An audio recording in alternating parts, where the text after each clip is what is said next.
நெடுஞ்சாலை பயணம் மேற்கொள்பவர்கள் கண்களில் அதிகம் படுவது அரளிச் செடிதான். எவ்வளவோ செடிகள் இருக்கும்போது அரளிச் செடியை மட்டும் தேர்ந்தெடுத்து நெடுஞ்சாலைகளில் வைப்பதன் காரணத்தை இப்பதிவில் தெரிந்து கொள்வோம். அரளிச் செடியின் விஷத்தன்மை காரணமாக பெரும்பாலும் வீடுகளில் வளர்க்கப்படுவது இல்லை. செவ்வரளி செடி பார்ப்பதற்கு அழகாக இருப்பதோடு இதை பராமரிப்பதற்கு குறைந்த செலவு என்பதால் நெடுஞ்சாலைகளில் வைத்திருப்பதாக பலர் நினைத்துக் கொண்டிருக்கிறார்கள். ஆனால் செவ்வரளி செடி நெடுஞ்சாலைகளில் வைக்கப்பட்டதன் அறிவியல் காரணங்கள் வேறாகும். கார்பன் நச்சுக்கள் வாகனங்களில் இருந்து வெளிவரும் புகைகளில் அதிகமாக இருக்கும். காற்றில் கலந்து இந்த நச்சுக்கள் பயணிப்பவர்களுக்கு சுவாசக் கோளாறு ஏற்படுத்தக்கூடும்.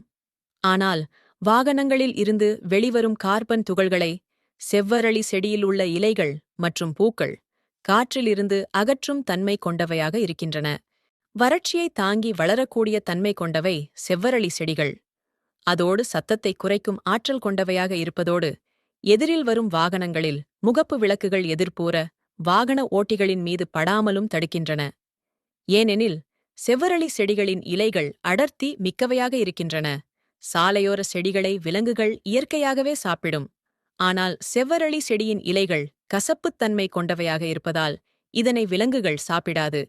இச்செடிகள் எல்லா பருவநிலைகளிலும் எல்லா காலங்களிலும் வளரக்கூடியதாக இருப்பதோடு இவ்வளவு சிறப்பு வாய்ந்த அறிவியல் நன்மைகளைக் கொண்டுள்ளதால் நெடுஞ்சாலைகளில் நம்மால் அதிகம் காண முடிகிறது.